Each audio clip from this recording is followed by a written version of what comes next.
Виртуальная история – так называется необычный интерактивный проект, к которому присоединилась Хакасия.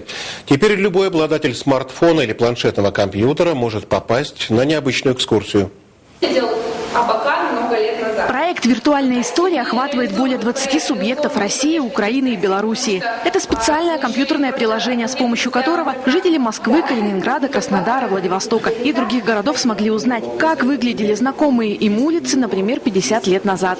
Причем сделать это можно прямо на месте, рядом с памятником, фонтаном, известным зданием или площадью. К виртуальным городам присоединился и Абакан. Сотрудники музея имени Кызласова, Национального архива и одного из операторов сотовой связи несколько месяцев работали над тем, чтобы на электронной карте появились десятки достопримечательностей республиканской столицы. Подобные проекты, они способствуют открытости нашего общества и прежде всего информационной. Тот человек, который никогда не был в Абакане и, возможно, никогда не приедет сюда в Абакан, он также сможет виртуально погулять по городу Абакана, посмотреть чего, где, как.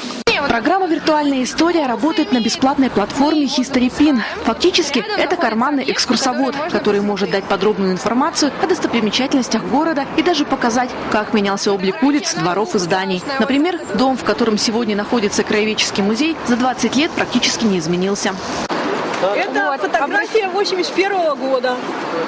Это инновационный, социально значимый проект. И очень важно для того, чтобы молодежь, именно продвинутые пользователи, смогли прикоснуться к этой истории, к истории города, памятным местам и не забывали свои истоки. Сейчас в виртуальном пространстве Абакана более 40 достопримечательностей. Но организаторы проекта предполагают, что со временем на электронной карте столицы Хакасии не останется белых пятен. Сейчас специалисты готовят дополнительные материалы. Кроме того, приложение HistoryPin дает возможность простым жителям загружать и собственные фотографии, например, из семейного архива. Сделать это можно с помощью смартфона или планшета, работающего на операционной системе iOS, либо обычного компьютера через официальный сайт приложения.